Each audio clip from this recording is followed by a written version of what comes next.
केंद्रीय रक्षा मंत्री राजनाथ सिंह ने पाकिस्तान से ऐसे ही नहीं कहा था कि अगर वो आतंकी कैंप बंद कर देता तो जितने पैसे के लिए वो IMF के सामने कटोरा लिए खड़ा है उससे ज्यादा तो भारत ही उसे मुफ्त में दे देता और उसे कर्ज मांगने के अपमान से भी मुक्ति मिल जाती।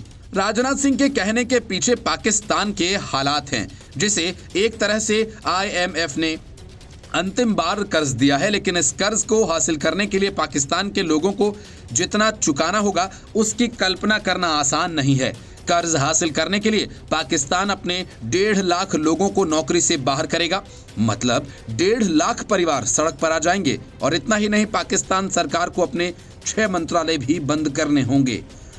और इतना ही नहीं, पाकिस्तान में जो लोग टैक्स नहीं देते हैं उन पर किसी तरह की संपत्ति खरीदने पर रोक लगा दी गई है। असल में कर्ज में डूबे पाकिस्तान खर्चों को कम करने के लिए 1,50,000 सरकारी पदों को समाप्त करने जा रहा है। इसके साथ ही 6 मंत्रालयों को बंद और 2 अन्य का विलय किया जाएगा। पाकिस्तानी वित्त मंत्री मोहम्मद औरंगजेब ने इन बदलावों के बारे में घोषणा की, जो कि अंतर्राष्ट्रीय मुद्रा कोष यानी IMF के साथ हुए 7 अरब अमेरिकी डॉलर के लोन डील का हिस्सा है।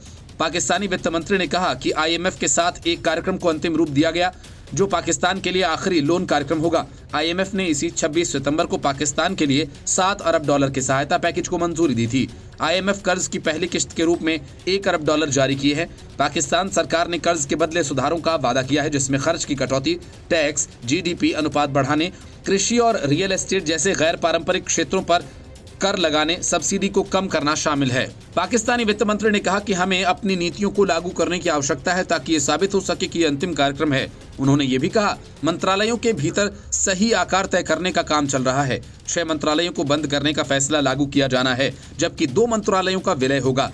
औरंगजेब ने कहा कि इसके अलावा विभिन्न मंत्रालयों में 1,50,000 पद समाप्त किए जाएंगे। पाकिस्तानी वित्त मंत्री ने बताया कि 1 साल में टैक्स देने वालों की संख्या 2 गुने से ज्यादा बढ़ गई है और पिछले साल के 3 लाख के मुकाबले इस साल अब तक 7,32,000 नए करदाता पंजीकृत हुए हैं। औरंगजेब ने यह भी कहा कि टैक्स न भरने वाले लोग अब संपत्ति या वाहन नहीं खरीद सकेंगे।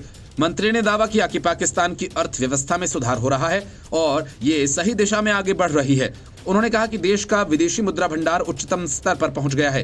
पाकिस्तान पिछले कई साल से आर्थिक संकट से जूझ रहा है। 2023 में ये दिवालिया होने की कगार पर पहुंच गया था, लेकिन IMF से सही समय पर मिले 3 अरब डॉलर के कर्ज ने उसे बचा लिया। पाकिस्तान ने IMF के साथ नए कर्ज पर बातचीत की और उम्मीद की है कि ये अंतिम कर्ज होगा। Bureau report, news of India.